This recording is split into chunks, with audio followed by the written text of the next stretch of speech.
Good evening all of you. तो चलिए आज के लेक्चर में हम लोग शुरू करने वाले हैं कि आज का जो एग्जाम जैक बोर्ड के द्वारा लिया गया था, आज हम लोग वही केमिस्ट्री का ही सॉल्यूशन देखने वाले हैं। बहुत सारे लोगों का बहुत सारा कंफ्यूजन होगा कि इस क्वेश्चन का आंसर क्या होना चाहिए, उस क्वेश्चन का आंसर क्या होना चाहिए। तो इस तरह का प्रॉब्लम ज़्यादा झेलना ना पड़े, इसी वजह से मैं यह वीडियो बना रहा हूँ ताकि आप यहाँ से आंसर को देखें और आप क्या वहाँ पे लिख करके आए हैं उससे आप मैच करने की कोशिश करें और खुद व खुद आपका पूरा मार्क्स का पता चल जाएगा कि आपके बोर्ड एग्जाम में कितना मार्क्स आने वाला है और आप कितना आंसर सही करके आए हुए हैं। ठीक है, चलिए तो हम लोग एक एक क्वेश्चन लेकर के पूरा अंतिम तक हम लोग पूरा डिस्कस करते हुए चले जाएंगे। ठीक है, तो उस अनुसार से आप अच्छा तरीके से समझ भी पाएंगे और अपना जो गलत होगा गलत को भी आप अच्छा तरीके से एनालाइज कर पाएंगे। ठीक है, चलिए तो क्वेश्चन नंबर जो फर्स्ट आपके बोर्ड एग्जाम में जो पूछा गया था, ये सबसे पहले हम लोग टर्म 2 एग्जाम के लिए हम लोग यहाँ पे सॉल्यूशन देखने वाले हैं। ठीक है, टर्म 1 के लिए देखते हैं, नेक्स्ट वीडियो में आपको बताया जाएगा। ठीक है, उसका सॉल्यूशन अभी हम लोग यहाँ पे है कि सिर्फ और सिर्फ टर्म 2 एग्जाम के लिए जो हम लोग को क्वेश्चंस आया था बोर्ड एग्जाम में, उसका हम लोग यहाँ पे सॉल्यूशन देखने वाले हैं। चलिए तो क्वेश्चन नंबर फर्स्ट में हम लोग को क्या दिया था, तो हम लोग को जो फर्स्ट ऑर्डर जो हम लोग को रिएक्शन था उसी का हम लोग को रेट कांस्टेंट का यूनिट लिखना था, जो कि हम लोग को मॉडल सेट 1 का क्वेश्चन नंबर 1 में भी यही सवाल था, है कि नहीं। और आपको बार बार बोल रहे थे कि इस तरह का क्वेश्चन आपके बोर्ड एग्जाम में पूछा ही जाएगा और देखिए वो आ ही गया, है कि नहीं। और हालांकि आपको first order, second order, zero order भी अगर पूछता तो आप वहां पे आसान तरीका से लिख के आ जाते, क्योंकि आपको बहुत ही ईजी तरीका से आपको जनरल फॉर्मूला भी बताया गया था। क्या होता था उसका जनरल फॉर्मूला, हम लोग लिखते थे मोल के ऊपर में 1 माइनस एन और लीटर के ऊपर में n माइनस 1 लिखते थे और सेकेंड तो वो -1 तो वो रहता ही था। अब यहाँ पे क्या रहता था कि n के जगह हम लोग को जितना ऑर्डर रहता था, ये n हम लोग को ऑर्डर दिखाता था। तो अगर फर्स्ट ऑर्डर है तो n के जगह में 1 होगा, जीरो ऑर्डर रहता तो n के जगह में 0 होता। तो यहाँ पे हम लोग को फर्स्ट ऑर्डर का बात किया था, तो यहाँ पे n के जगह में कितना बिठाते 1, तो 1 माइनस 1 कितना हो जाएगा 0, और यहाँ पर भी 1 माइनस 1 कितना हो जाएगा 0। मतलब कि और किसी के ऊपर अगर हम लोग को पावर 0 हो जाता है, जैसे कि यहाँ पे देख सकते हैं कि मोल के ऊपर कितना हो गया 0, इसके ऊपर कितना हो गया 0। और हम लोग जानते हैं कोई भी कांस्टेंट या फिर किसी भी संख्या के ऊपर अगर हम लोग को क्या आ जाता है 0 आ जाता है, तो वो किसके बराबर हो जाता है 1 के इक्वल। तो ये भी 1 के इक्वल, ये भी 1 के इक्वल, तो आपका टोटल क्या बचा, आपका पर सेकेंड बचा। तो ये जो आपका फर्स्ट ऑर्डर रिएक्शन का जो आपका यूनिट होता वो क्या होता है, रेट कांस्टेंट का पर सेकेंड होता। ठीक है, तो ये था आपका यहाँ पे इसका आंसर। उम्मीद है आप सभी अच्छा तरीका से सही आंसर ही लिख करके वहां पे आए होंगे। चलिए सेकंड क्वेश्चन देखते हैं। What is the physical state of dispersed phase and dispersion medium in gel. Gel का जो हम लोग को उसका जो बताना है फिजिकल स्टेट कि उसका आखिर डिस्पर्स फेस क्या था और डिस्पर्सन मीडियम क्या होता है। तो हम लोग भली भांति जानते हैं, क्योंकि हम लोग फिजिक्स ऑप्शन मतलब कि फिजिकल एडजॉर्प्शन जो होता था वो सारा कुछ हम लोग वहां पे अच्छा तरीका से पढ़ चुके हैं, है कि नहीं। हम लोग तो अच्छा तरीका से पढ़े हैं ना जी सरफेस केमिस्ट्री, तो उसमें आपको बताया गया होगा जेल का क्या होता है, उसका डिस्पर्स फेस और डिस्पर्सन मीडियम। तो हम लोग यहाँ पे देखते हैं कि जेल का डिस्पर्स फेस जो होता है वो लिक्विड होता है, जो कम अमाउंट में होता है, और जो यहाँ पे डिस्पर्सन मीडियम होता है जो ज्यादा अमाउंट में होता है वो आपका क्या चाहिए, आपका सॉलिड है। ठीक है, चलिए तो ये आपको लिख करके आना था, इतना ही में आपका 1 मार्क्स वहां पे मिल जाता। ठीक है, चलिए तो इसका भी आंसर आप जानते होंगे। चलिए अब आ जाते हैं हम लोग क्वेश्चन नंबर 3 में। यहाँ पे क्या था, what is the coordination number of metal ion इन इतना में। तो हम लोग को यहाँ पे निकालना था क्या चीज, कोऑर्डिनेशन नंबर हम लोग को फाइंड आउट करना था। तो हम लोग आराम से इसको, क्योंकि हम लोग कोऑर्डिनेशन कंपाउंड का जो चैप्टर था वो भी हम लोग कंप्लीट कर चुके थे, तो इसके हम लोग कैसे निकालेंगे, तो यहाँ पे हम लोग अच्छा तरीके से वहाँ पे डिस्कस भी किए थे। तो यहाँ पे क्या होता, हम लोग यहाँ पे देखते हैं कोऑर्डिनेशन नंबर, तो यहाँ पे देखते हैं कि कितना लिगेंड हम लोग को सेंट्रल मेटल आइटम से जुड़ा हुआ होता है। तो यहाँ पर हम लोग को लिगेंड कौन है, सिर्फ और सिर्फ यहाँ पे हम लोग देख रहे हैं अमीन है जो कि NH3 है। अब यहाँ पे कितना NH3 हम लोग को जुड़ा हुआ है, तो 6, कितना है जी 6। और हम लोग जानते हैं कि ये क्या चाहिए हम लोग को, मोनोडेंटेड लिगेंड है। तो मोनोडेंटेड लिगेंड का जो हम लोग को मतलब कोऑर्डिनेशन नंबर जो निकालते हैं उसका फॉर्मूला क्या होता था, तो हम लोग वहां पे लिखते थे क्या चाहिए, तो 1 इंटू डेंटिसिटी। तो डेंटिसिटी आपका कितना यहाँ पे 6 है, तो 1 इंटू 6 कितना हो जाएगा 6। तो यहाँ पे हम लोग जान रहे हैं कि इसका जो कोऑर्डिनेशन नंबर हो जाएगा वो कितना हो जाएगा, हम लोग को 6 हो जाएगा। कितना हो जाएगा जी 6। तो बहुत ही आसान यहाँ पे क्वेश्चन आपका पूछा गया था। चलिए उम्मीद है आप अच्छा तरीके से वहां पे आंसर लिख करके ही आए होंगे। चलिए क्वेश्चन नंबर 4, क्वेश्चन नंबर 4 क्या है, व्हाट इज टॉलेंस रिएजेंट। तो टॉलेंस रिएजेंट आखिर होता क्या है, तो उसका आंसर क्या होता, Tollens reagent is a chemical reagent used to distinguish between aldehyde and ketone functional group.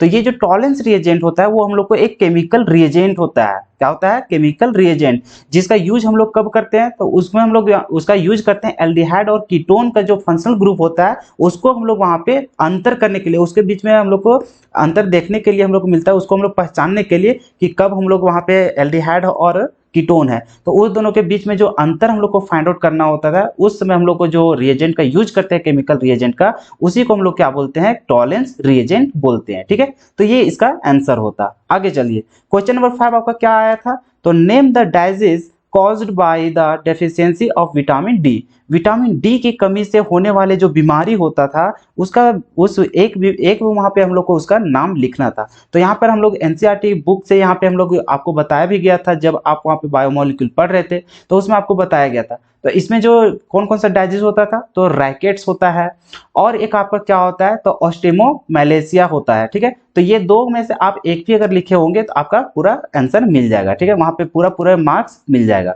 तो ये था आपका दो यहाँ पे उसका कि विटामिन डी की कमी से कौन कौन सा बीमारी होती है। इसको चलिए, अब आता है यहाँ पे क्वेश्चन नंबर 6, क्या है, right the name of monomers of polymers nylon 66। जो नायलॉन 66 है, इस पॉलीमर का मोनोमर क्या होता है, उसका नाम लिखना था। तो हम लोग भली भांति आपको यहाँ पे पॉलीमर चैप्टर भी अच्छा तरीके से पढ़ाया हुआ था, क्रैश कोर्स के भांति। तो उस समय भी आपको बताया गया था कि नायलॉन 6 का जो आपका पॉलीमर का जो मोनोमर होता है वो क्या होता है, तो हेक्सामिथाइलिन डायमीन और एडिपिक एसिड होता है। ठीक है, तो ये दोनों यहाँ पे क्या होता है, उसका मोनोमर होता है।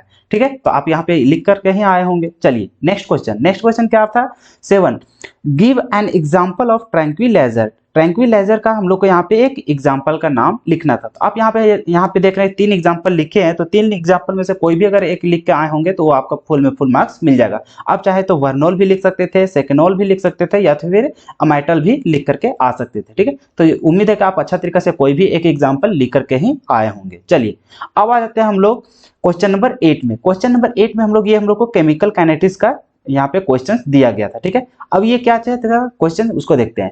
Calculate the half life period of a first order reaction whose rate constant is 200 per second. ठीक है, तो यहाँ पे हम लोग देख रहे हैं कि ये जो रिएक्शन है वो हम लोग को क्या बोल रहा है, फर्स्ट ऑर्डर रिएक्शन का बात कर रहा है। ठीक है, अब यहाँ पे हम लोग को रेट कांस्टेंट दिया गया, मतलब के बराबर हम लोग को दिया गया है, और हम लोग को निकालना क्या है, तो हाफ लाइफ पीरियड हम लोग को निकालना है, मतलब कि टी हाफ निकालना है।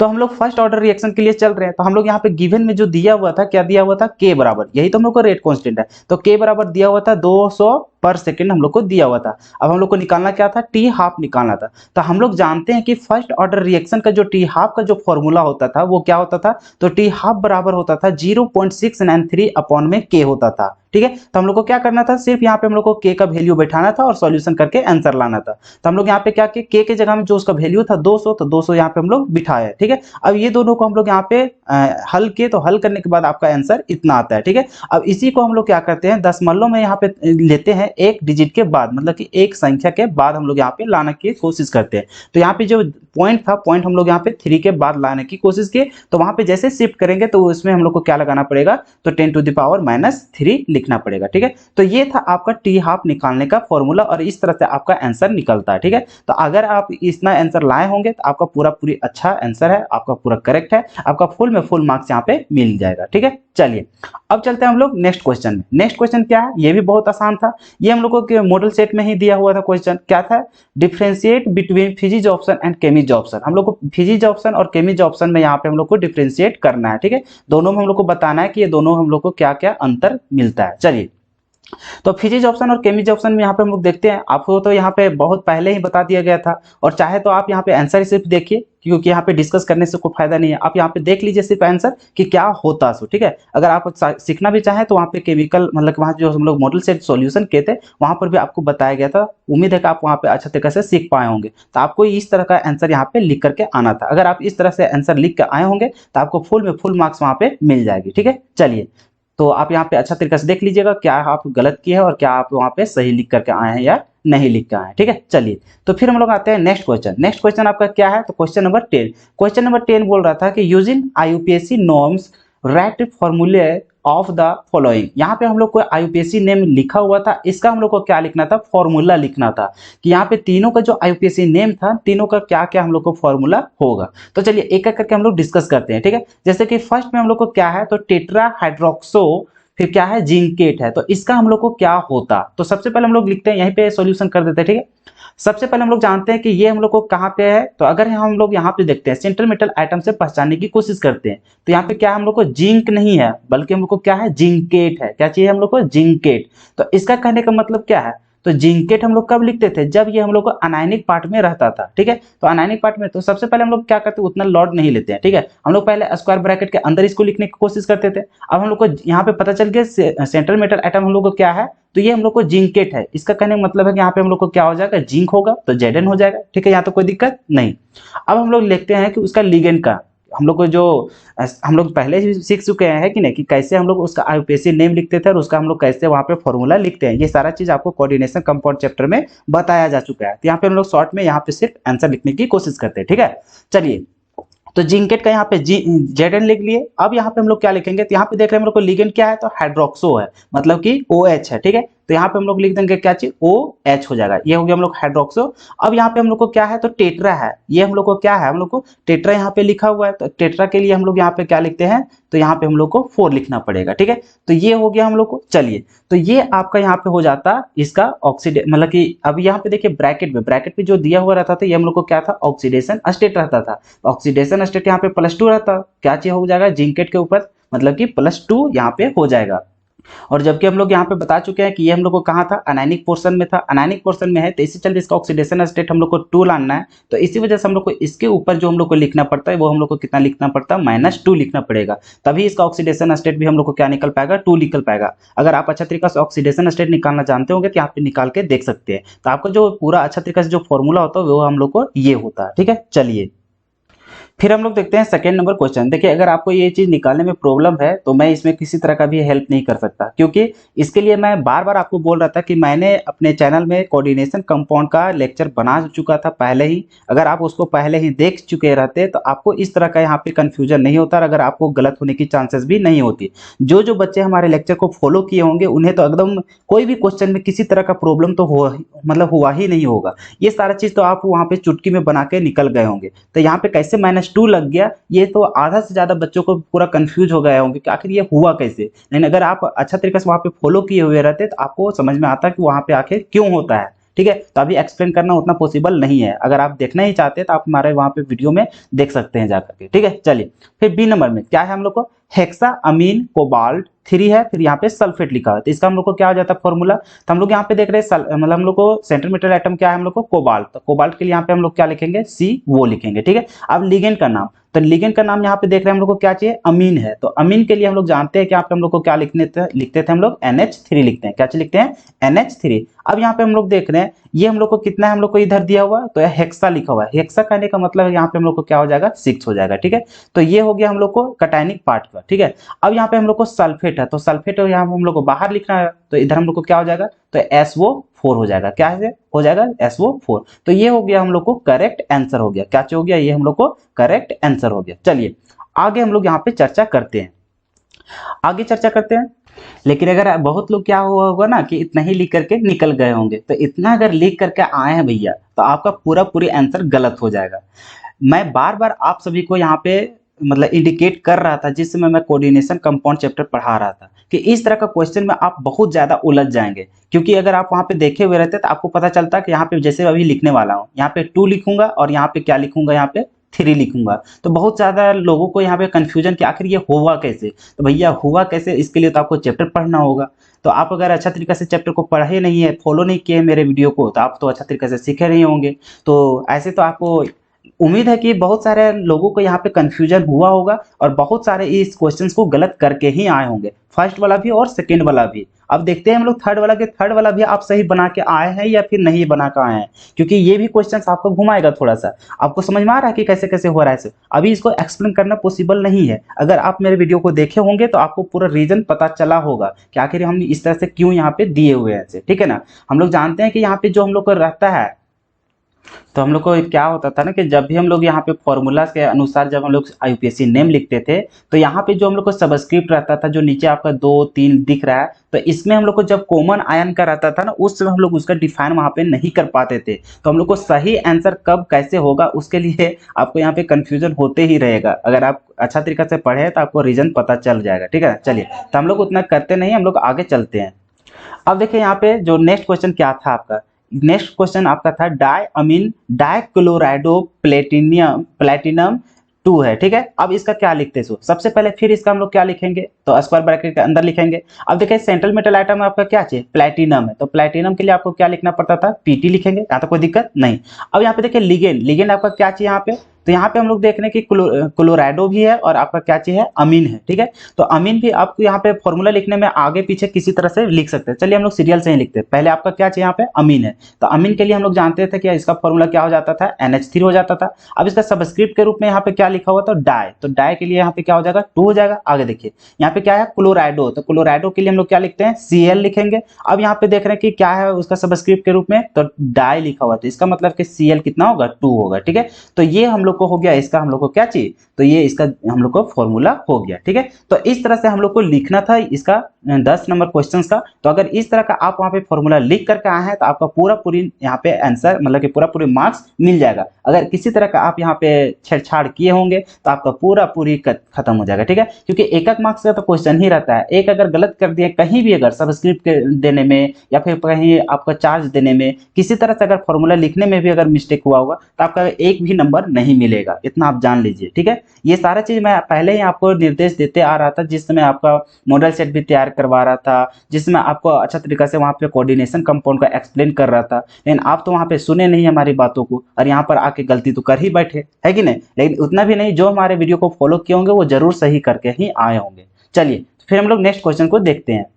तो नेक्स्ट क्वेश्चन हम लोग को क्या है, तो देखिए क्वेश्चन नंबर 11, ये हम लोग को ऑर्गेनिक केमिस्ट्री से है, और ये भी हम लोग को मॉडल सेट का ही क्वेश्चंस है। अगर आप अच्छा तरीके से मॉडल सेट करके गए होंगे तो आपका तो बहुत आसान तरीके से हो गया होगा। तो देखिए क्वेश्चन नंबर 1 में हम लोग को क्या होता था, सो यहाँ पे हम लोग को दिया हुआ था बेंजीन के ऊपर हम लोग को एल्डिहाइड लिखा, मतलब हम लोग को दिया हुआ था। यहाँ पे हम लोग यहाँ पे देख रहे थे कि हम लोग को क्या होता है, सेमी कार्बाइजाइड जो हम लोग को होता था, यहाँ पे हम लोग को क्या होता था कि ये जो हम लोग जब भी ऐसा कंपाउंड को देखते थे तो यहाँ पे नाइट्रोजन के साथ जो हम लोग को 2H लगा हुआ था, ये 2H को यहाँ पे हम लोग गायब करते हैं और यहाँ से ऑक्सीजन को गायब करते थे, और ये जो कार्बन का डबल बॉन्ड और यहाँ पे नाइट्रोजन के साथ क्या होता था, अटैच होता था, और यहाँ से ऑक्सीजन और यहाँ से हाइड्रोजन दोनों मिलकर, जैसे कि देख सकते हैं यहाँ पे एक्सप्लेन किए थे कि इसको अगर फैला के लिखिएगा तो इसी तरह से दिखेगा, इसको फैला के दिखिएगा तो इस तरह से। अब यहाँ पे क्या होता था, ये जो नाइट्रोजन के साथ जो 2 हाइड्रोजन जुड़ा हुआ रहता था, ये आपका क्या होता था, ऑक्सीजन के साथ वो वाटर के रूप में बाहर निकल जाता था। बाकी ये जो डबल बॉन्ड होता था वो नाइट्रोजन के साथ जुड़ जाता था, और जुड़ने के बाद आपका इस तरह का कंपाउंड बनता,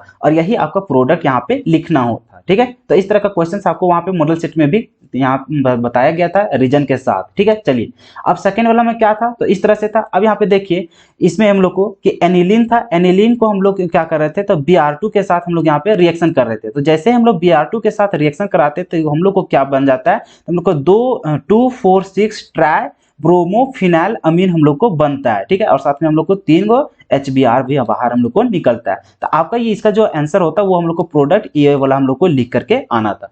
उसी तरह हम लोग को थर्ड वाला में देखते हैं, तो थर्ड वाला में हम लोग यहाँ पे देख रहे हैं कि हम लोग को इस तरह का था कि जिसमें हम लोग बेंजीन में हम लोग को क्या था कि 2 हम लोग कार्बोक्सिलिक एसिड भी लगा हुआ था, और उसको हम लोग को रिएक्शन करवाना था SOCl2 के साथ। तो जब भी SOCl2 के साथ अगर किसी रिएक्शन करवाते हैं तो उसमें हम लोग देखते हैं कि जहां जहां हम लोग को OH रहेगा वो क्या हो जाएगा, उसके जगह हम लोग को क्लोरीन वहां पे जुड़ते हुए चला जाता है। जैसे कि यहाँ पे देख रहे हैं कितना OH हो जाएगा, एक यहाँ हो गया और एक यहाँ हो गया, तो दोनों जगह हम लोग को क्या हो जाएगा, Cl लिख जाएगा, मतलब कि वहां पे जुड़ जाएगा। तो यहाँ पर Cl लगा दिए और यहाँ पर भी Cl लगा दिए, ठीक है। तो ये आपका प्रोडक्ट यहाँ पे बनता, ठीक है। तो इस तरह से अगर आप करके आए होंगे तो आपका पूरी मार्क्स मिल जाएगा। चलिए अगर मॉडल सेट आप अच्छा तरीके से तैयार किए होंगे ना तो आपको फुल मार्क्स जरूर आएगा, टेंशन मत लीजिए। चलिए फिर हम लोग नेक्स्ट क्वेश्चन को देखते हैं। नेक्स्ट क्वेश्चन आपका क्या है, तो एक्सप्लेन द डिफरेंसेस बिटवीन बुना एन एंड बुना एस। तो बुना एन एंड बुना एस में आपका यहाँ पे डिफरेंस पूछना मतलब कि पूछा गया था।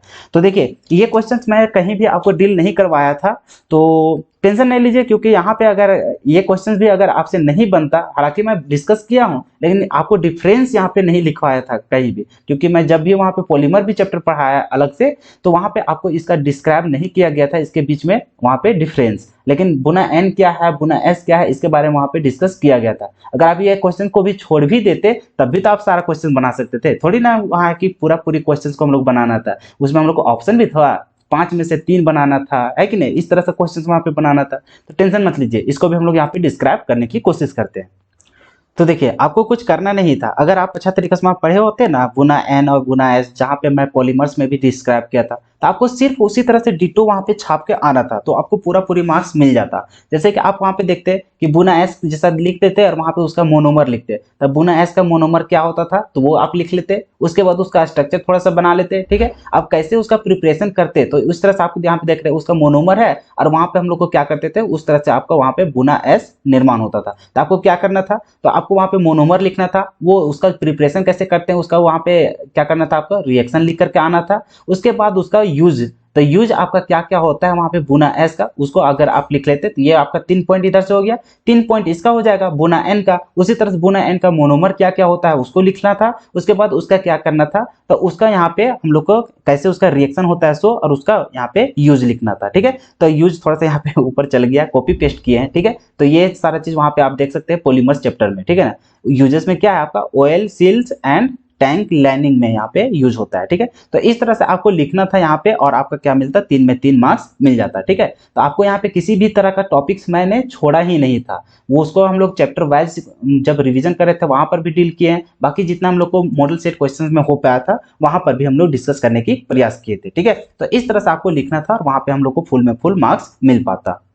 अब नेक्स्ट क्वेश्चन जो हम लोग को आया था क्वेश्चन नंबर 13, क्वेश्चन नंबर 13 क्या था कि what are the expected product. हम लोग को यहाँ पे करना क्या था कि ये हम लोग को जो यहाँ पे दिया हुआ है हम लोग को लैक्टोज और माल्टोज, ये दोनों को हम लोग को हाइड्रोलाइसिस करना था। हाइड्रोलाइसिस करने के बाद जो हम लोग को प्रोडक्ट बनता था उसी को हम लोग यहाँ पे लिखना था। तो जैसे कि हम लोग माल्टोज को हम लोग हाइड्रोलाइसिस करते हैं तो हम लोग को क्या मिलता था, ग्लूकोज और ग्लूकोज मिलता था, ठीक है। उसी तरह से हम लोग लैक्टोज को अगर हाइड्रोलाइसिस करते तो हम लोग को क्या मिलता था, ग्लूकोज और गैलेक्टोज मिलता था, ठीक है। तो आप इसका फॉर्मूला भी लिख सकते हैं, ठीक है। तो इतना ही आपको लिखना था जो कि आपको बायोमोलिक्यूल चैप्टर जिस समय पढ़ा रहे थे चैप्टर वाइज वहां पर भी एक्सप्लेन करने की कोशिश किए थे, तो वहां पर भी इसी तरह से बताए थे, ठीक है। तो बस इतना ही सा लिखना था और आपको क्या मिलता, 3 में 3 मार्क्स मिलता। चलिए नेक्स्ट क्वेश्चन हम लोग आते हैं क्वेश्चन नंबर 14 में।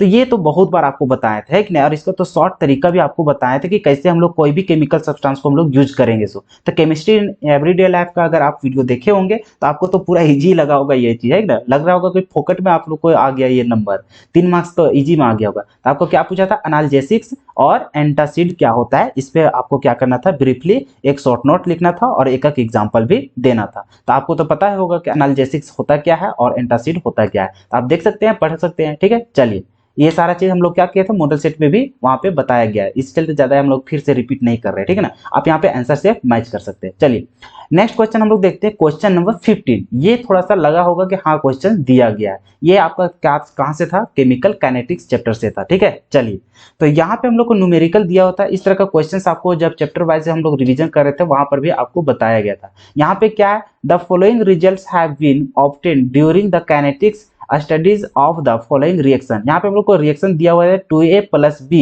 जिससे हम लोग को प्रोडक्ट बन रहा है C+D। अब यहाँ पे हम लोग को एक्सपेरिमेंट दिया गया है, फिर हम लोग को यहाँ पे दिया हुआ किसका, तो कंसंट्रेशन ऑफ A का दिया हुआ है, फिर कंसंट्रेशन B का दिया हुआ है, और यहाँ पे हम लोग को रेट भी दिया गया है, ठीक है। अब हम लोग को निकालना क्या था, तो हम लोग को निकालना था determine the rate law and rate constant for the reaction. तो हम लोग को यहाँ पे रेट लॉ फाइंड आउट करना था, क्या करना था, हम लोग को रेट लॉ निकालना था और हम लोग को रेट कांस्टेंट यहाँ पे फाइंड आउट करना था, ठीक है। तो हम लोग इसका एक्सप्लेन करते हैं, इसका हम लोग कैसे हल करते हैं इसका हम लोग देखते हैं, ठीक है ना, बारीकी से। चलिए तो इसका जैसे हम लोग को यहाँ पे रिएक्शन दिया है, इसका हम लोग को पता नहीं कि कौन सा ऑर्डर का है कि नहीं, हम लोग को पता है क्या, हम लोग को कौन सा ऑर्डर का है वो हम लोग को तो पता ही नहीं है। तो इसी चलते इसको हम लोग को क्या करेंगे, तो इसको हम लोग सबसे पहले मान लेते हैं, हम लोग इसका अगर रेट लिखेंगे क्या चीज, अगर हम लोग रेट लॉ के अनुसार इसका रेट लिखेंगे तो मान के चलिए यहाँ पे हम लोग को क्या चाहिए, ए है। अब ए कंसंट्रेशन के ऊपर हम लोग को क्या लिखेंगे, तो एक्स मान लेते हैं, ठीक है। मान के चलिए इसका ऑर्डर कितना है, एक्स है। फिर उसी तरह कंसंट्रेशन ऑफ बी हम लोग लेके चलेंगे, तो इसको मान लेते हैं हम लोग कितना, वाई, और इसको हम लोग मान लेते हैं समीकरण 1, ठीक है। अब इसी के जैसा हम लोग सभी को हम लोग यहाँ पे लिखते चले जाएंगे और उसी तरह से हम लोग क्या करेंगे, फाइंड आउट कर लेंगे कि उसका आखिर हम लोग को क्या होता है, रेट लॉ, और हम लोग को क्या हो जाता है उसका रेट कांस्टेंट, ठीक है ना। चलिए तो सबसे पहले हम लोग एक्सपेरिमेंट वाला को सबसे पहले लिखने की कोशिश करते हैं। तो सबसे पहले हम लोग यहाँ पे देखते हैं, अगर रेट हम लोग को लिखते हैं, मान के चलिए इसके अनुसार रेट लिखते हैं, मान के चलिए यहाँ पे हम लोग लिखते हैं R1, क्या चीज लिखेंगे, R1। तो R1 के अनुसार अगर एक्सपेरिमेंट नंबर 1 में चलेंगे तो रेट तो हम लोग को दिया हुआ है, क्या चीज दिया हुआ है, रेट तो हम लोग को दिया हुआ है। तो R1 R2 ना लिख करके हम लोग डायरेक्ट यहाँ पे लिखने की कोशिश करते हैं। इस तरह का क्वेश्चन हम लोग वहाँ पे केमिकल काइनेटिक्स चैप्टर में डिस्कस किए थे, इसी चलते थोड़ा सा हम लोग यहाँ पे शॉर्ट मारते हैं, ठीक है ना। इसमें क्या होता है आखिर आंसर, उसमें हम लोग पहुंचने की कोशिश करते हैं। तो ये जो एक्सपेरिमेंट नंबर 1 में, चलिए अच्छा थोड़ा सा यहाँ पे लिख देते हैं, क्या हम लोग चलते हैं एक्सपेरिमेंट नंबर 1 में, ठीक है। अब यहाँ पर चलते हैं, रेट तो हम लोग को दिया हुआ था, कितना दिया हुआ था 6 × 10⁻³ इतना दिया हुआ था। और हम लोग को यहाँ पे देख रहे हैं रेट बराबर जो हम लोग देखेंगे तो यहाँ पर कितना हो जाएगा, ए का कंसंट्रेशन कितना दिया था, अच्छा सॉरी यहाँ पे हम लोग को के तो हम लोग को छुट्टी गया जी आप लोग तो बताए नहीं, यहाँ क्या हो जाएगा हम लोग रेट कांस्टेंट आकर हम लोग को देना तो पड़ेगा ना। चलिए तो यहाँ पे हम लोग को के हो जाएगा। चलिए अब हम लोग को के तो रेट के लिए हर एक मतलब जितना बार एक्सपेरिमेंट करेंगे सभी के लिए हम लोग को रेट कांस्टेंट सेम होता है। अब यहाँ पे ए का हम लोग को कंसंट्रेशन दिया हुआ था, कितना दिया हुआ है 0.1, तो यहाँ पे कितना बैठाएंगे 0.1, और इसका हम लोग को तो कितना ऑर्डर है उसके रिस्पेक्ट में हम लोग को पता नहीं है, इसी चलते यहाँ पे हम लोग को क्या लिखेंगे एक्स लिखेंगे। चलिए अब बी का कंसंट्रेशन कितना दिया हुआ है 0.1, उसका भी दिया हुआ है तो उसमें भी लिखेंगे और इसका क्या हो जाएगा पावर y हो जाएगा, ठीक है। अब इसको हम लोग मान लेंगे कितना, समीकरण 2 मान लेंगे, ठीक है। चलिए उसी तरह चलते हैं हम लोग एक्सपेरिमेंट नंबर 2 से, ठीक है। तो उसी तरह डायरेक्ट हम लोग चलते हैं, ठीक ना। एक्सपेरिमेंट क्या लिखें, आप तो वहां पे सजा के लिख ही लिए होंगे, है कि नहीं। चलिए एक्सपेरिमेंट नंबर 2 में चलेंगे तो रेट तो हम लोग को दिया हुआ है, कितना दिया हुआ है तो 7.2 दिया हुआ है इंटू 10⁻² दिया हुआ है इज इक्वल टू क्या हो जाएगा, के हो जाएगा। कंसंट्रेशन ऑफ ए कितना दिया हुआ है हम लोग को 0.3 दिया हुआ है, तो यहाँ पे कितना हो जाएगा 0.3, और इसका फिर हम लोग को पावर तो पता नहीं है तो यहाँ पर भी एक्स हो जाएगा, ठीक है। चलिए कंसंट्रेशन ऑफ बी कितना दिया हुआ है, 0.2 ही दिया हुआ है तो यहाँ पर 0.2 हो जाएगा, ठीक है। अब इसका कितना हो जाएगा y, अब ये हो जाएगा हम लोग को इक्वेशन नंबर 2, कोई दिक्कत। चलिए अब थर्ड में हम लोग चलेंगे तो उसको दिया है हम लोग को कितना 2.88, कितना दिया हुआ है 2.88 इंटू 10⁻⁻1 दिया हुआ है इज इक्वल टू, फिर के हो जाएगा। कंसंट्रेशन ऑफ ए कितना दिया हुआ है इस पर 0.3 दिया हुआ है तो 0.3 हो जाएगा। चलिए इसका ऊपर क्या हो जाएगा पावर x हो जाएगा। फिर हम लोग देखते हैं बी का कंसंट्रेशन कितना है 0.4 है तो यहाँ पे हो जाएगा 0.4 और इसके पावर में कितना हो जाएगा y। ये हो गया हम लोग को इक्वेशन नंबर 3। उसी तरह हम लोग 4 वाला के लिए चलते हैं, ठीक है। और सॉरी यहाँ पे 2 दिए थे ना तो यहाँ पे क्या हो जाएगा हम लोग को 3rd हो जाएगा और ये हम लोग को क्या हो जाएगा 4 हो जाएगा, ठीक है। चलिए अब फिर हम लोग एक्सपेरिमेंट नंबर 4 में चलते हैं तो यहाँ पर देख रहे हैं इसका कितना दिया हुआ था रेट के बराबर, तो 2.40 इंटू 10⁻⁻² दिया हुआ है इज इक्वल टू, यहाँ पे क्या हो जाएगा के हो जाएगा। अब यहाँ पर देख रहे हैं ए का कंसंट्रेशन कितना दिया हुआ था 0.4 दिया हुआ है तो 0.4 हो जाएगा और इसके पावर में कितना हो जाएगा x हो जाएगा। चलिए अब यहाँ पे देख रहे हैं बी का कंसंट्रेशन कितना दिया है 0.1 तो यहाँ पे हो जाएगा 0.1 और उसका पावर में क्या हो जाएगा y। ये हो जाएगा इक्वेशन नंबर 5, ठीक है। तो इस तरह से हम लोग यहाँ पे देखे कि यहाँ पे हम लोग इसका कैसे हम लोग निकालेंगे उसका इक्वेशन। अब इसके अनुसार हम लोग को क्या लिखना है, तो हम लोग को रेट लॉ अच्छा से लिखना है। सबसे पहले तो हम लोग को ऑर्डर निकालना पड़ेगा, तभी तो हम लोग को ऑर्डर पता रहेगा तब ना एक्स और वाई, तब हम लोग एक्यूरेट पता कर सकेंगे कि आखिर उसका रेट लॉ कैसे हम लोग लिखेंगे। उसके बाद हम लोग को रेट कांस्टेंट भी यहाँ पे फाइंड आउट करना है। तो सबसे पहले हम लोग यहाँ से क्या निकलेगा उसको हम लोग देखते हैं कैसे सॉल्यूशन करेंगे। तो सबसे पहले देखते हैं कि कंसंट्रेशन हम लोग किसका किसका सेम मिल रहा है। तो यहाँ पे देख रहे हैं अगर एक्स वाला को लिखते हैं, ठीक है, मतलब ए का कंसंट्रेशन, तो ए का कंसंट्रेशन हम लोग को कहाँ कहाँ हम लोग को मतलब सेम मिल रहा है। तो देख रहे हैं यहाँ पे 0.1 है तो कहीं है क्या 0.1 है ही नहीं। तो सबसे पहले फिर इधर देखते हैं वाई वाला में, तो वाई वाला में क्या हम लोग को 0.1, तो 0.1 और कहाँ पे दिख रहा है, तो हाँ यहाँ पे दिख रहा है, कहाँ पे इक्वेशन नंबर 5 में। तो हम लोग किसको किसको सॉल्व करेंगे, इक्वेशन नंबर 2 में क्या लिखेंगे हम लोग यहाँ पे, इक्वेशन नंबर 2 को हम लोग क्या करेंगे डिवाइड करेंगे किससे, तो इक्वेशन नंबर 5 से, ठीक है। चलिए तो ये करेंगे। अब क्या करेंगे, तो इसको बटा इसमें कर देते हैं, क्या हो जाएगा यहाँ पे, तो 6 इंटू 10⁻³ हो जाएगा और अपॉन में कितना हो जाएगा, तो यहाँ पे हो जाएगा 2.40 इंटू कितना हो जाएगा 10⁻² हो जाएगा, ठीक है, इज इक्वल्स टू कितना हो जाएगा, यहाँ से देखिए ऊपर वाला हो जाएगा k और कंसंट्रेशन 0.1 और पावर में कितना हो जाएगा x हो जाएगा और ये कितना हो जाएगा 0.1 हो जाएगा और उसका क्या हो जाएगा y।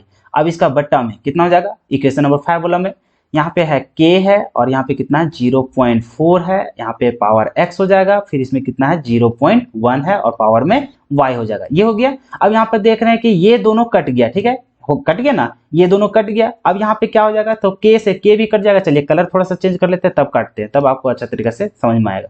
ये से ये वाला कट गया, ठीक है। अब यहाँ पे क्या हो जाएगा, k से k खत्म हो गया। चलिए आगे चलते हैं, इसको हम लोग रहने देते हैं, उसके बाद डायरेक्ट सॉल्व करेंगे एक ही साथ, है कि नहीं। 6 इंटू 10⁻³ हो गया और अपॉन में कितना हो जाएगा 2.40 इंटू 10⁻² हो गया, इज इक्वल टू ये दोनों खत्म हो गया। तो आपका क्या बचा, तो यहाँ पर देख रहे हैं 0.1 और पावर में कितना हो जाएगा इसका x हो जाएगा और नीचे कितना है यहाँ पे 0.4 है और इसका पावर में कितना है x है, ठीक है। अब x दोनों में हम लोग को पावर है तो इसका मतलब हम लोग लिख सकते हैं इस तरह से, क्या लिख सकते हैं, तो यहाँ पे देखिए 6 इंटू 10⁻³ हो जाएगा और यहाँ पे कितना हो जाएगा 2.40 इंटू 10⁻² हो गया।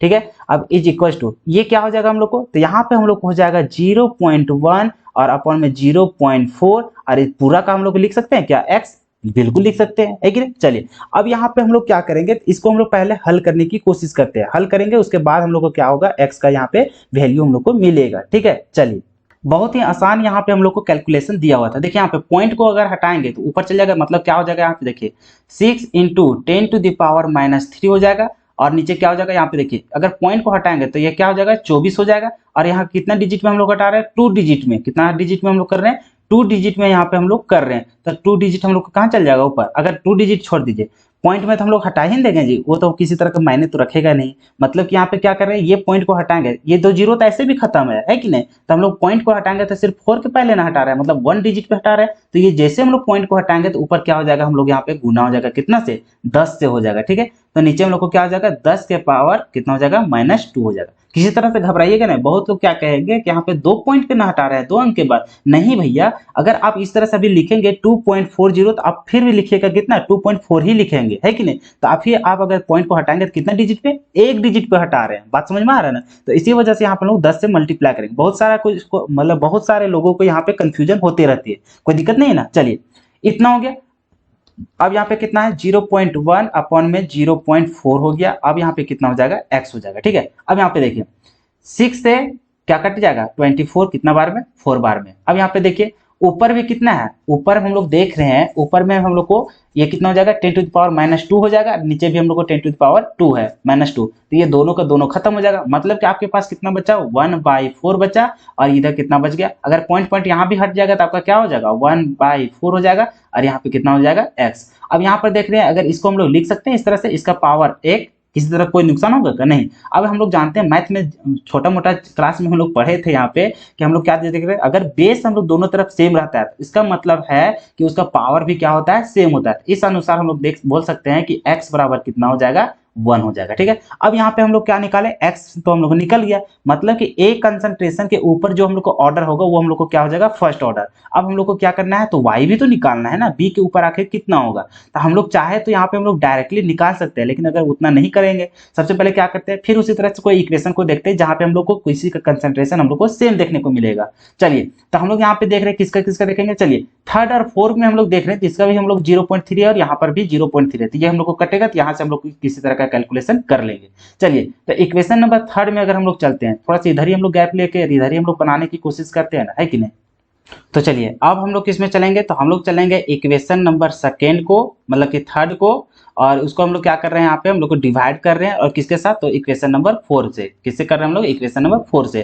तो हम लोग क्या करेंगे, यहाँ पे कितना हम लोग को थर्ड में तो 7.2 है, तो लिखते हैं हम लोग 7.2 इंटू 10⁻² हो जाएगा, और बटन में हम लोग को क्या हो जाएगा 4 वाला कितना है 2.88 है, तो यहाँ पे हम लोग लिखते हैं 2.88 है। ठीक है, इंटू कितना हम लोग को 10⁻1 है, 10⁻1 हो जाएगा इक्वल टू, अभी इसका हम लोग थर्ड का इधर लिखते हैं क्या हो जाएगा यहाँ पे, तो k हो जाएगा और कंसंट्रेशन कितना है 0.3 है और इसका पावर में कितना हम लोग को x हो जाएगा। चलिए अब उसी तरह से b वाला में कितना है 0.2 है, तो यहाँ पे 0.2 हो जाएगा और इसका पावर में कितना हो जाएगा y हो जाएगा। चलिए अपॉन में कितना हो जाएगा 4 वाला का, तो उसी तरह से k हो जाएगा और यहाँ पे क्या हो जाएगा 0.3 और इसका पावर में x हो जाएगा। ठीक है, चलिए अब इसी तरह से यहाँ पे कितना है 0.4 है, तो इसका कितना हो जाएगा 0.4 हो जाएगा और इसका कितना हो जाएगा y। ठीक है, अब यहाँ पे जो जो हम लोग को कटेगा उसको हम लोग काटेंगे। ठीक है, चलिए अब यहाँ पे देख रहे हैं हम लोग को k से k खत्म, फिर यहाँ पे देख रहे हैं ये वाला और इसका ये वाला दोनों हम लोग को सिमिलर हो गया, मतलब कट गया। अब यहाँ पे इसका हम लोग को यहाँ पे क्या करेंगे हल करने की कोशिश करेंगे,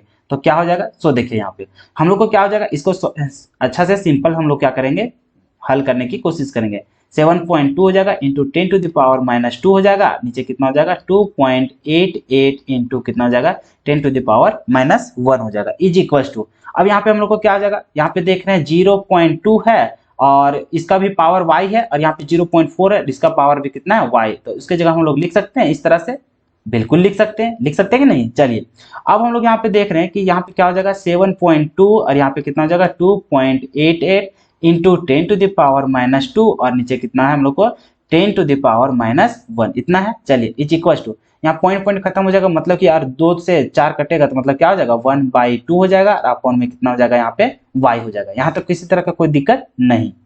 तो इसको हल कीजिए, यहाँ से पॉइंट हटाएंगे, यहाँ से पॉइंट हटाएंगे, तो एक यहाँ से, तो एक यहाँ वाला अपने आप में खत्म हो जाएगा 0, लेकिन एक क्या हो जाएगा यहाँ पे 10 हम लोग को मल्टीप्लाई होगा, मतलब कि हम लोग को कितना हो जाएगा 72 हो जाएगा, नीचे कितना हो जाएगा 288 हो जाएगा, इंटू यहाँ पे क्या हो जाएगा 10 टू द पावर जो आपका -2 था, गुना भी हो जाएगा कितना से 10 से भी हो जाएगा, क्योंकि यहाँ वाला एक ज्यादा हम लोग को पॉइंट था, और नीचे कितना हो जाएगा 10 के पावर -1 इतना हो जाएगा। चलिए तो ऊपर भी कितना हो जाएगा 10 के पावर -1 हो जाएगा, नीचे भी 10 के पावर -1, तो ये दोनों आपस में कट भी जाएंगे, है कि नहीं, कटेंगे कि नहीं, आराम से कट जाएंगे। तो आपका क्या बच जाएगा यहाँ से, तो आपका हो गया 72 बट्टा कितना हो जाएगा आपका 288 हो जाएगा, इज इक्वल टू, ये तो खत्म हो जाएगा, और आपका क्या बचेगा 1/2 हो जाएगा, और यहाँ पे कितना हो जाएगा y हो जाएगा। ठीक है, चलिए अब यहाँ पे हम लोग काटते हैं 72 को, यहाँ से 288 में काटते हैं, तो हम लोग जानते हैं कि जब इसको काटेंगे तो हम लोग को क्या हो जाएगा 1/4 हो जाएगा, इज इक्वल टू 1/2, और ये क्या हो जाएगा y, क्या हो जाएगा हम लोग को y हो जाएगा पावर में। अब इसको हम लोग इस तरह से लिख सकते हैं 1/2, और इसका पावर में कितना हो जाएगा 2,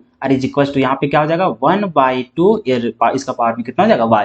अब यहाँ पे देख रहे हैं कि दोनों का बेस सेम है, तो इसका मतलब पावर भी सेम होगा, तो इसका मतलब हो गया आपको y बराबर कितना हो जाएगा 2 हो जाएगा, कितना हो जाएगा y बराबर 2। तो इस तरह से हम लोग देखें x और y दोनों हम लोग ज्ञात कर लिए, ज्ञात किए कि नहीं, तो आराम से हम लोग को पता चल गया कि a के रिस्पेक्ट में हम लोग को आखिर कितना हम लोग उसका क्या हो जाएगा, जो ऑर्डर होगा वो कितना हो जाएगा। सो अब जब हम लोग को पता चल ही गया तो हम लोग को क्या करेंगे, यहाँ पे रेट कांस्टेंट भी पता कर ही लेते हैं, क्या करेंगे हम लोग रेट कांस्टेंट भी पता कर लेते हैं। तो उसके लिए हम लोग क्या करेंगे, कोई भी इक्वेशन को हम लोग उठा लेते हैं, जैसे कि हम लोग मान के चलिए इक्वेशन नंबर सेकंड को ही उठा लेते हैं। ठीक है, तो इक्वेशन नंबर सेकंड को हम लोग लिखते हैं, यहाँ से कहाँ से हम लोग लिखते हैं, तो इक्वेशन नंबर हम लोग कहाँ से देखेंगे सेकंड में हम लोग देखते हैं। तो उसमें हम लोग को क्या क्या दिया हुआ है, सो देखिए यहाँ पे हम लोग 6 × 10 टू द पावर -3 है, तो यहाँ पे लिखते हैं क्या चीज लिखा हुआ है हम लोग को 6 × 10 टू द पावर -3 था, इज इक्वल टू यहाँ पे k था, यहाँ पे क्या था हम लोग को 0.1 था, और यहाँ पर x था, फिर यहाँ पे था 0.1 था, और यहाँ पर क्या था y। ठीक है, अब हम लोग को जैसा कि पता चल गया x बराबर क्या है और y बराबर क्या है, तो उसका हम लोग वैल्यू पुट करते हैं, तो यहाँ पे क्या हो जाएगा 6 × 10 टू द पावर -3 हो जाएगा,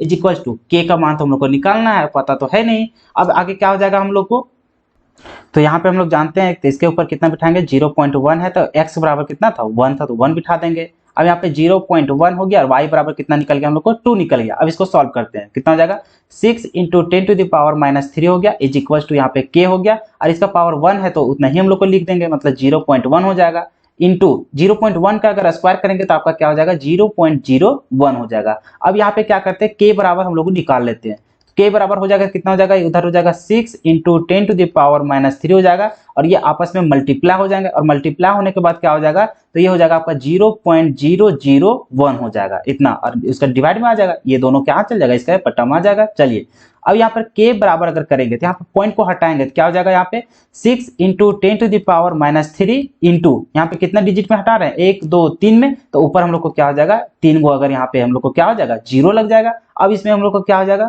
k बराबर, तो यहाँ पे 6 × 10 टू द पावर -3 और 10 टू द पावर कितना हो जाएगा +3, तो वो कट के खत्म हो जाएगा, कितना बचेगा आपका सिर्फ और सिर्फ 6 बचेगा, क्या बचेगा सिर्फ और सिर्फ 6 बचेगा। तो इसी चलते हम लोग यहाँ पे क्या लिखेंगे, जो रेट कांस्टेंट का जो वैल्यू आएगा वो हम लोग को क्या बनेगा सिर्फ और सिर्फ 6 बचेगा।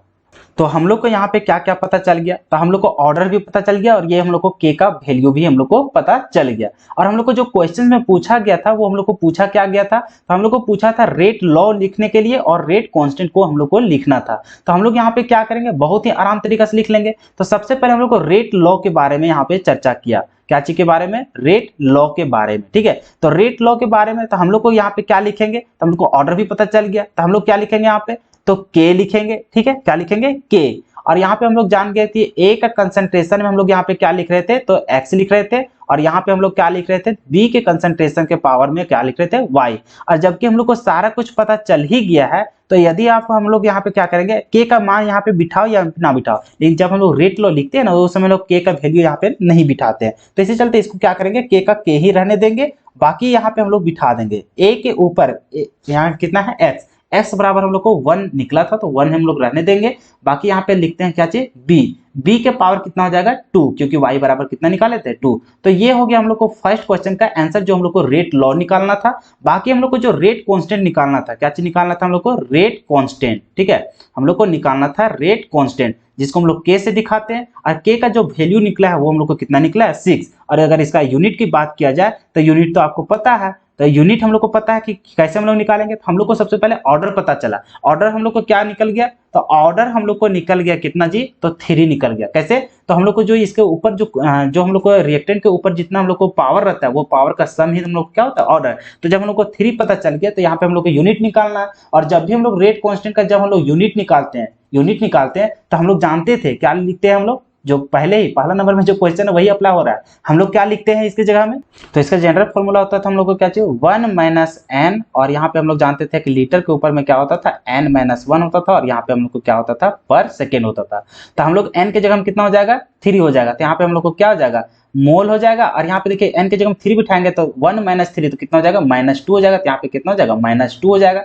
फिर लीटर में यहाँ पे देखिए n के जगह में कितना बिठाइएगा, 3, तो 3 - 1 तो कितना हो जाएगा, 2 हो जाएगा। तो यहाँ पे 2 हो जाएगा।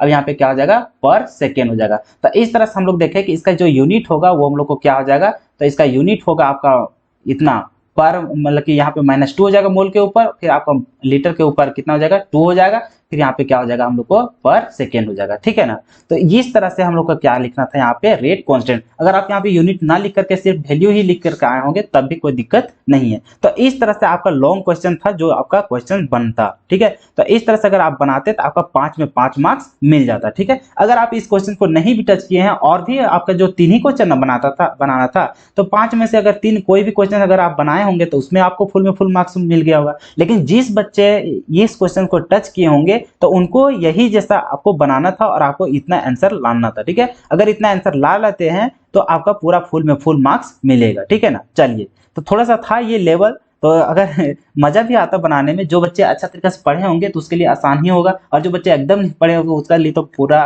मतलब अभी भी अगर मैं समझाया हो तो उसको ऐसे भी नहीं समझ में आया होगा। बात समझ में आया ना, चलिए, लेकिन उम्मीद है कि आपको समझ में आ ही गया होगा। अब चलते हैं हम लोग नेक्स्ट क्वेश्चन में कि नेक्स्ट क्वेश्चन हम लोग को क्या दिया गया था। तो नेक्स्ट क्वेश्चन था आपका क्वेश्चन नंबर 16। तो क्वेश्चन नंबर 16 में जो हम लोग को वो क्वेश्चन आया था वो था आपका कॉन्टैक्ट प्रोसेस के द्वारा जो आपका H2SO4 का जो निर्माण होता है उसी का मैन्युफैक्चर को यहाँ पे हम लोग को लिखना था, पूरा प्रिंसिपल को लिखना था। ठीक है, तो हम लोग यहाँ पे पढ़ चुके थे पहले ही पी ब्लॉक जब आपको पढ़ा रहे थे, तो वहां पर आपको ग्रुप 16 एलिमेंट जिस समय पढ़ा रहे थे तो वहां पे आपको पूरा अच्छा तरीके से डीपली बताया गया है कि कैसे हम लोग वहां पे H2SO4 का निर्माण करते हैं। तो इस तरह से आपको क्या करना था, वहां पे पूरा अच्छा तरीके से एक्सप्लेन करके लिखना था। ठीक है, इतना अगर आप लिखते तो पूरा फुल में फुल मार्क्स मिलता। उसके बाद रही बात कि उसमें एक ही क्वेश्चन नहीं दिया था, वहां पे हम लोग को कुछ यहाँ पे क्या था, रिएक्शन भी दिया था कि H2SO4 का फॉर्मेशन तो हो गया, ठीक है, मैन्युफैक्चर तो हम लोग को कर लिए। उसके बाद हम लोग को लिखना था कि जो H2SO4 है वो रिएक्ट करता है किसके साथ, कार्बन के साथ, तो हम लोग को प्रोडक्ट क्या बनेगा। फिर हम लोग को H2SO4 रिएक्शन कर रहा है किसके साथ, तो CaF2 के साथ, तो हम लोग को प्रोडक्ट क्या बनेगा। तो इसमें क्या लिखते हैं सो देखिए, तो H2SO4 अगर कार्बन के साथ रिएक्शन करेगा तो हम लोग को क्या बनता है सो देखिए। तो इस तरह से मेथड आपको वहां पे बताया गया था जिसमें आपको H2SO4 का फॉर्मेशन वहां पे बता रहे थे ग्रुप 16 एलिमेंट में। अगर आप वहां पे देखना चाहते हैं तो आप हमारे वीडियो में जाकर देख सकते हैं पी ब्लॉक एलिमेंट्स का। ठीक है, हाल ही फिलहाल में आपको वहां पे वीडियो प्रोवाइड किया गया था, तो उसमें अच्छा तरीके से बताया गया था। तो इसमें क्या होगा, जब हम लोग H2SO4 को कार्बन के साथ अगर रिएक्शन कराते हैं तो हम लोग को क्या मिलता था, तो वाटर मिलता है, SO2 मिलता है और CO2 मिलता है। ठीक है, अब ये कैसे होता है आप वहां पे जाकर के सीख सकते हैं। ठीक है ना, चलिए, तो ये था आपका क्वेश्चन नंबर फर्स्ट। अब इसमें सेकेंड वाला देखते हैं उसका रिएक्शन क्या होगा। तो देखिए, जो सेकेंड क्वेश्चन जो आपका पूछा गया था कि कंसंट्रेटेड जो आपका H2SO4 रहेगा वो आपका CaF2 के साथ अगर रिएक्शन कराएगा तो रिएक्शन करने के बाद प्रोडक्ट क्या बनाएगा।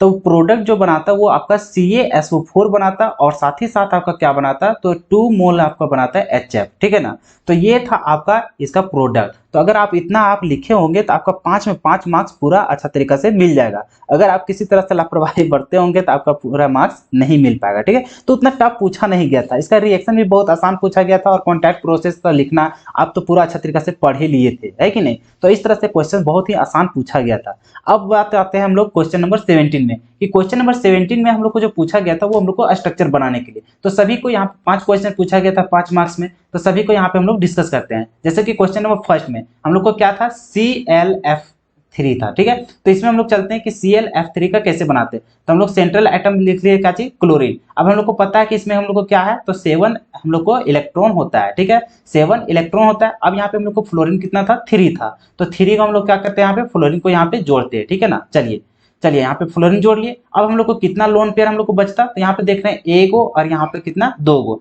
तो इसका अगर हम लोग हाइब्रिडाइजेशन निकालते तो हम लोग को क्या मिल जाता, तो लोन पेयर प्लस में बॉन्ड पेयर। तो यहाँ पे कितना हो जाएगा 2 इधर से और यहाँ पे 3, तो 3 + 2 कितना हो जाएगा 5। तो 5 हो गया। तो उसका हाइब्रिडाइजेशन क्या होता था, sp3 और यहाँ पे हम लोग को क्या हो जाता था, d होता था, ठीक है। 3 और 2 5 हो गया, ठीक है ना। तो ये हो गया हम लोग को sp3d। अब sp3d जो हम लोग का हाइब्रिडाइजेशन होता था, इसका हम लोग को क्या निकलता था, हम लोग को इसका जो ज्योमेट्री होता था, ज्योमेट्री हम लोग को क्या होता है, तो हम लोग भली बात जानते हैं कि जैसे हम लोग sp3d होता है, उसका जो हाइब्रिडाइजेशन जो हम लोग को होता है, उसका जो ज्योमेट्री होता है वो क्या होता है, हम लोग को ट्रायगोनल बाय पिरामिडल होता है। क्या होता है, ट्रायगोनल बाय पिरामिडल। तो उसका जो हम लोग को स्ट्रक्चर बनाते हैं वो हम लोग को कैसा बनता, तो आप तो अच्छा तरीके से जानते हैं जी, है कि नहीं। ये सारा चीज तो आपको बताया गया था। तो आप जानते हैं कि एक हम लोग को ऊपर होता फ्लोरीन, ठीक है, और एक होता हम लोग को नीचे फ्लोरीन, ठीक है। अब हम लोग को क्या था कि हम लोग को 3 ही था और हम लोग को कितना था, लोन पेयर 2 था।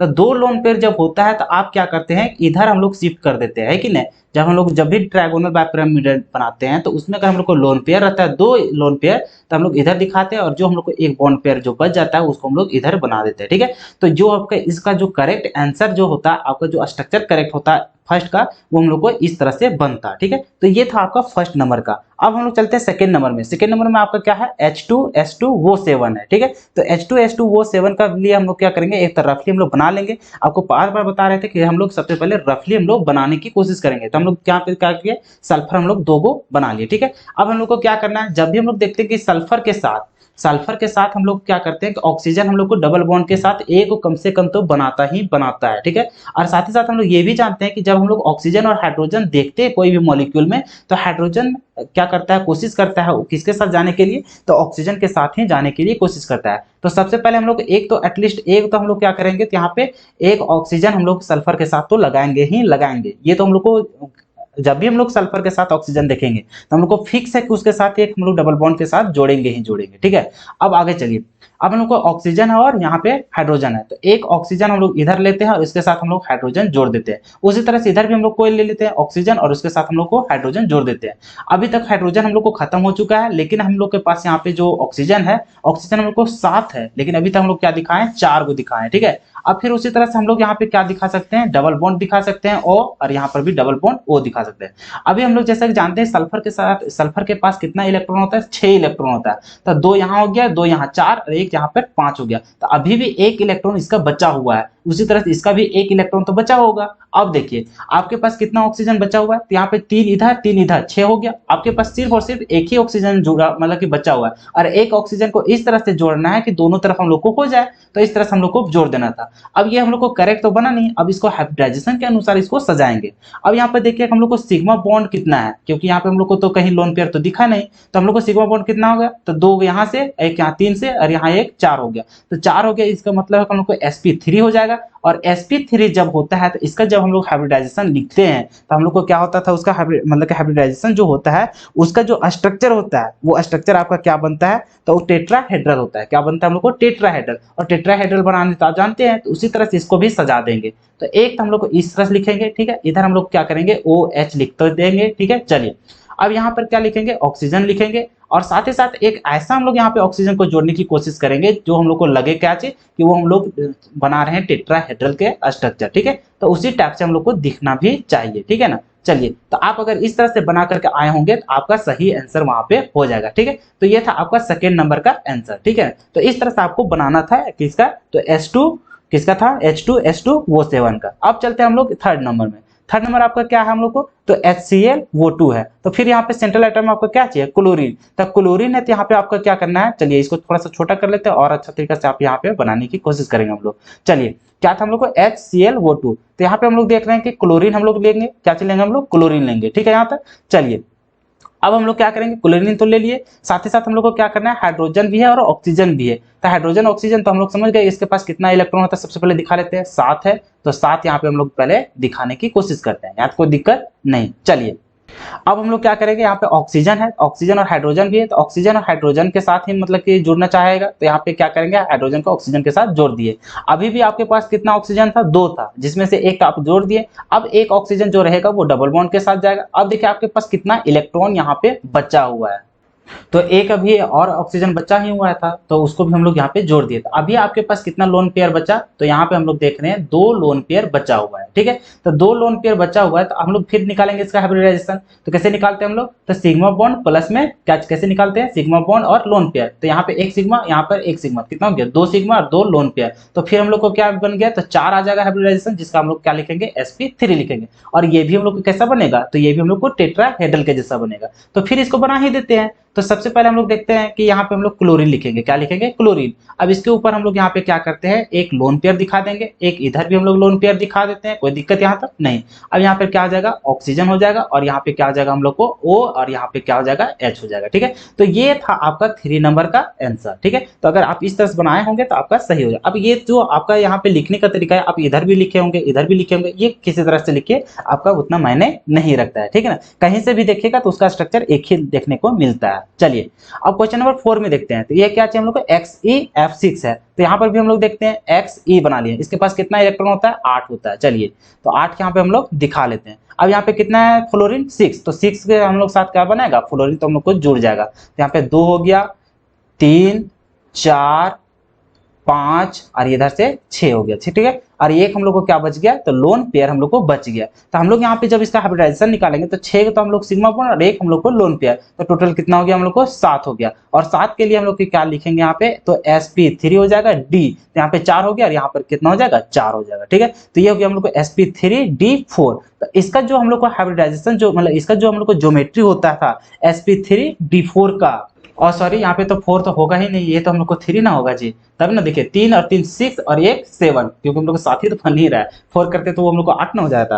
अब चलिए sp3d3। अब sp3d3 का जो हम लोग को बनता है इसका स्ट्रक्चर, वो कैसा बनता है हम लोग को, पेंटागोनल बाय पिरामिडल बनता है। कैसा, पेंटागोनल बाय पिरामिडल के जैसा। ठीक है, अब इसको हम लोग बनाना है तो बना लीजिए यहाँ से आराम से। तो कैसे बनाएंगे, तो यहाँ पर देख रहे हैं हम लोग Xe दिखा देते हैं। ठीक है, अब हम लोग को क्या करना है, एक हम लोग इधर फ्लोरीन बना लेते हैं, उसी तरह से एक फ्लोरीन नीचे बना लेते हैं, एक फ्लोरीन इधर बना लेते हैं, एक फ्लोरीन इधर बना लेते हैं। ठीक है, उसी तरह से एक फ्लोरीन इधर बना लेंगे, एक फ्लोरीन हम लोग इधर बना लेंगे। ठीक है, यहाँ तक कोई किसी तरह से दिक्कत नहीं हुआ होगा। चलिए अब हम लोग को क्या करना है, एक जो हम लोग को लोन पेयर है, लोन पेयर को आप कहीं भी दिखा दीजिए, तो इधर दिखाइए, इधर दिखाइए, कहीं भी दिखा दीजिए ना। तो चलिए इधर हम लोग यहाँ पे क्या करते हैं, दिखा देते हैं। तो इस तरह से आपका आंसर यहाँ पे हो जाता है। ठीक है, तो ये था आपका कितना, क्वेश्चन नंबर 4 का। अब क्वेश्चन नंबर 5 में आपका क्या था, तो XeO3 था, XeO3 में तो हम लोग फिर उसी तरह से देखेंगे। Xe इसके पास कितना रहता है हम लोग को, 8 इलेक्ट्रॉन होता है। ठीक है, अब आपके पास कितना है, 3 ऑक्सीजन है, तो इसका मतलब कि तीनों के साथ बना लेगा। ठीक है, चलिए यहाँ पर ऑक्सीजन, अब आपके पास कितना बचा, तो एक लोन पेयर यहाँ पे बचा है। अभी इसका हाइब्रिडाइजेशन निकालेंगे तो सिग्मा प्लस लोन पेयर, तो 3 सिग्मा दिख रहा है और एक आपका लोन पेयर, तो 3 और 1 कितना हो जाएगा, 4। तो 4 के लिए आपका क्या हो जाएगा, sp3, और sp3 हो जाएगा तो इसका स्ट्रक्चर जो बनेगा वो टेट्राहेड्रल बनेगा। इसका मतलब आप कैसे बनाएंगे, तो Xe हो गया, और यहाँ पर क्या हो जाएगा, यहाँ पे लोन पेयर दिखा दीजिए, और यहाँ पर क्या लिख देंगे, यहाँ पे ऑक्सीजन, ऑक्सीजन, और यहाँ पे क्या हो जाता, ऑक्सीजन। तो ये था आपका क्वेश्चन नंबर 5 का स्ट्रक्चर। तो अगर इस तरह से आप स्ट्रक्चर बनाए होंगे तो आपको पूरी नंबर मिल जाएगा। ठीक है, तो ये था आपका क्वेश्चन नंबर 17 का आंसर। चलिए अब नेक्स्ट जो हम लोग क्वेश्चन को यहाँ पे डील करेंगे वो हम लोग को क्या चाहिए है, तो वो हम लोग को क्वेश्चन नंबर 18। अब देखिए क्वेश्चन नंबर 18 में हम लोग को क्या करना था, तो यहाँ पे हम लोग को शॉर्ट नोट्स लिखना था, जो कि आपको बताए थे, एक अलग से वीडियो भी बना दिए थे नेमिंग रिएक्शन के लिए, उसमें बता दिए थे कि कौन कौन सा आपको नेमिंग रिएक्शन पूरा इंपॉर्टेंट है। सो तो यहाँ पे देख रहे हैं कि क्लेमेंसन रिडक्शन है, कैनिजारो रिएक्शन है, फिर कार्बाइल अमीन रिएक्शन है, तो ये सारा चीज वहाँ पे हम लोग अच्छा तरीके से एक्सप्लेन कर लिए थे। तो इसका शॉर्ट नोट्स किस तरह से लिखते वो आप यहाँ पे देख सकते हैं। ठीक है, उसका रिएक्शन कैसे लिखना था वो सारा चीज, तो इसको हम लोग यहाँ पे डिस्कस नहीं करते हैं, क्योंकि हम लोग पहले भी कर चुके हैं, मॉडल सेट में भी कर चुके हैं, उसके लिए स्पेशल हम लोग वीडियो भी बनाए थे, जिसमें हम लोग सिर्फ और सिर्फ नेमिंग रिएक्शन जितना इंपॉर्टेंट था उसका भी लेक्चर बनाए हुए थे। तो आप यहाँ पे देख सकते हैं कि क्या इसमें क्या हम लोग को रिएक्शन लिखना था। ठीक है, तो आप इस तरह से मैच कर सकते हैं। तो उम्मीद है कि सारे बच्चे यहाँ पे नेमिंग रिएक्शन को लिख करके आए होंगे। अब रही बात सबसे लास्ट क्वेश्चन को, मुझे लगता नहीं है कि ये क्वेश्चन कोई टच भी किया होगा, सो वही क्वेश्चन टच कर पाया होगा जो अच्छा तरीके से ऑर्गेनिक केमिस्ट्री पढ़े होंगे। ठीक है, चलिए, तो हो सकता है कोई ऐसा स्टूडेंट होगा जो बनाए भी होंगे और थोड़ा सा कंफ्यूजन पैदा होता होगा, लेकिन मैं यहाँ पे क्लियर कर देता हूँ आखिर इसको कैसे यहाँ पे बनाना था। सो हम लोग यहाँ पे बोल रहा है कि एन एरोमेटिक कंपाउंड ए, एक हम लोग को एरोमेटिक कंपाउंड है जो ए है, जिसमें हम लोग क्या कर रहे हैं, treatment with aqueous ammonia and heating.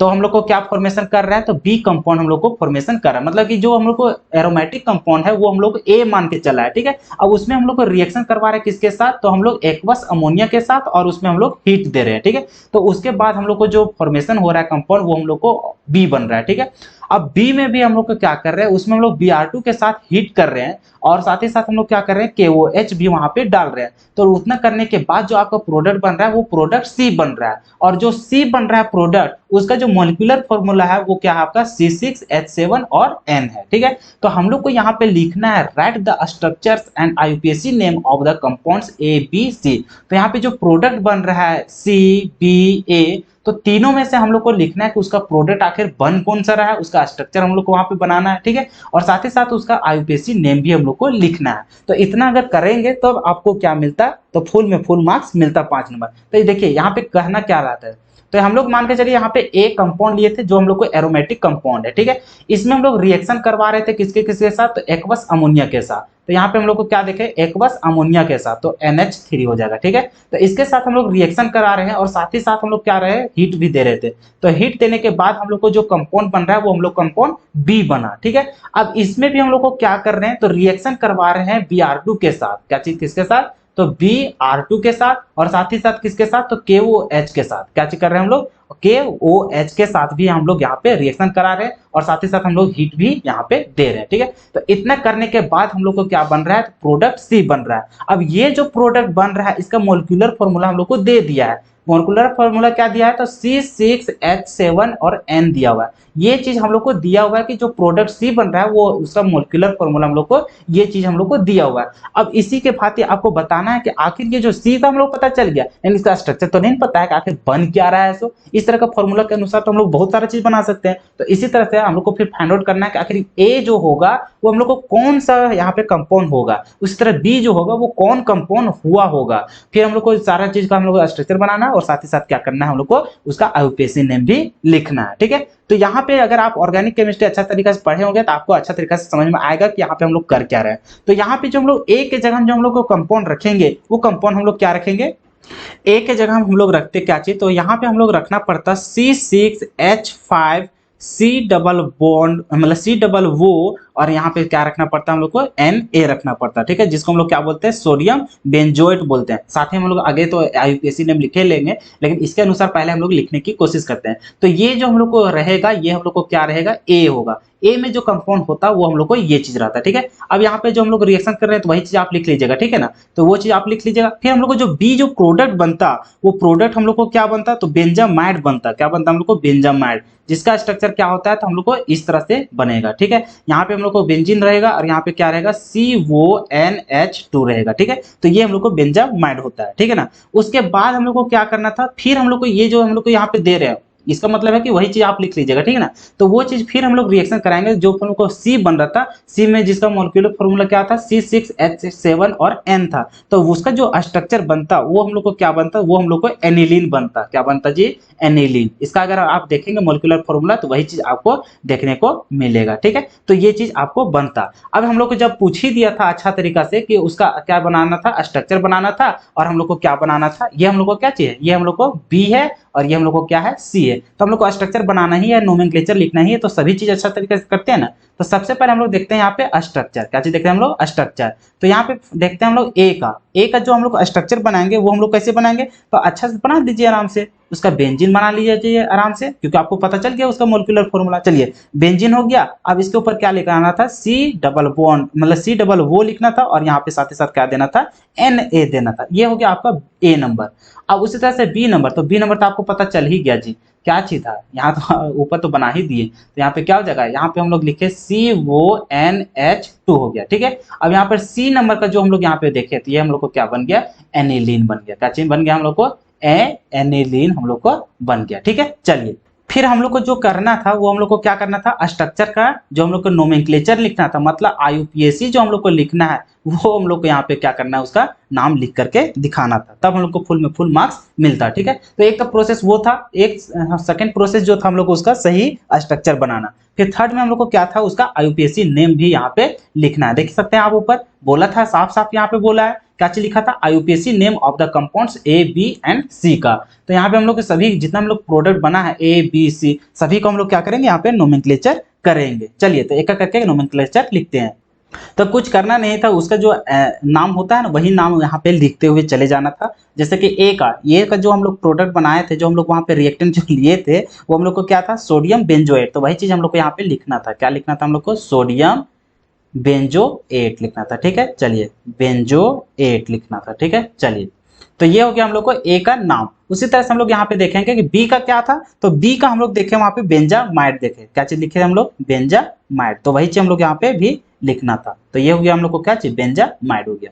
फिर सी का जो प्रोडक्ट बना वो तो सभी को जानता है, क्या चीज जानते हैं उसका, एनिलीन। क्या चीज जानते हैं हम लोग, एनिलीन हो गया। तो इतना आपको लिखना था। मेन चीज यहाँ पे क्या था ना कि बच्चा लोग को यहाँ पे पूछ रहा था कि यहाँ पे आप कितना दिमाग लगा सकते हैं कि ये जो प्रोडक्ट बनेगा, इतने ही में से तो आपका नंबर यहाँ पे छुपा हुआ था। बाकी तो बहुत लोग का इसका स्ट्रक्चर तो जान ही जाते हैं, फिर उसका नोमेनक्लेचर तो जान ही जाते हैं। तो इस तरह से आपको क्वेश्चन को यहाँ पे डील करना था, क्वेश्चन नंबर 19, जो कि थोड़ा सा लेवल था, जो बच्चा अच्छा तरीके से पढ़े होंगे वो उसी से ये क्वेश्चन बन पाता है। ठीक है, तो इस तरह से हम लोग क्या किए, टर्म 2 एग्जाम में जितने भी क्वेश्चन पूछा गया था वो सारे चीज को यहाँ पे हम लोग बारीकी से एक एक करके सारा क्वेश्चंस को डील किए। ठीक है, उम्मीद है कि आपको पता चल गया होगा कि आप एग्जाम में कितना गलत करके आए हैं, कितना सही करके आए हैं, आपको कितना अच्छा तरीका से तैयारी करना चाहिए था, जिसमें आपको बोर्ड एग्जाम में अच्छा से अच्छा मार्क्स आ पाता।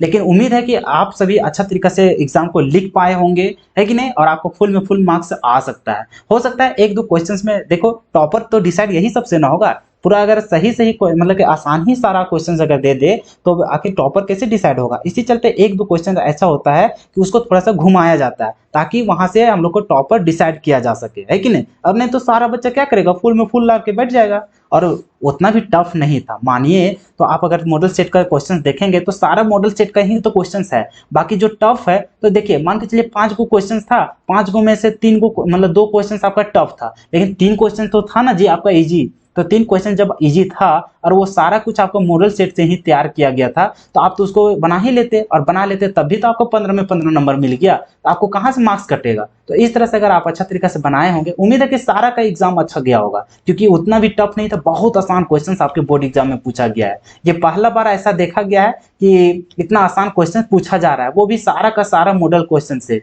है कि नहीं। बाकी प्रीवियस ईयर्स क्वेश्चन अगर देखेंगे तो उस तरह से कभी देखने को नहीं मिला है कि मॉडल पेपर से सारा क्वेश्चन दिया जा रहा है। सो ठीक है ना, तो चलिए आज का सभा हम लोग यहीं पे समाप्त करते हैं, फिर हम लोग मिलते हैं अगले लेक्चर में, जिसमें हम लोग टर्म 1 एग्जाम का क्या करेंगे, पूरा सॉल्यूशन आपको करवा देंगे। ठीक है, ताकि आप वहां पर भी मिला सकते हैं कि सही आंसर आपका क्या होता, और उस तरह से आप अपना मार्क्स को डिसाइड कर सकते हैं। ठीक है ना, चलिए तो फिर मिलते हैं हम लोग अगले वीडियो में, तब तक के लिए धन्यवाद।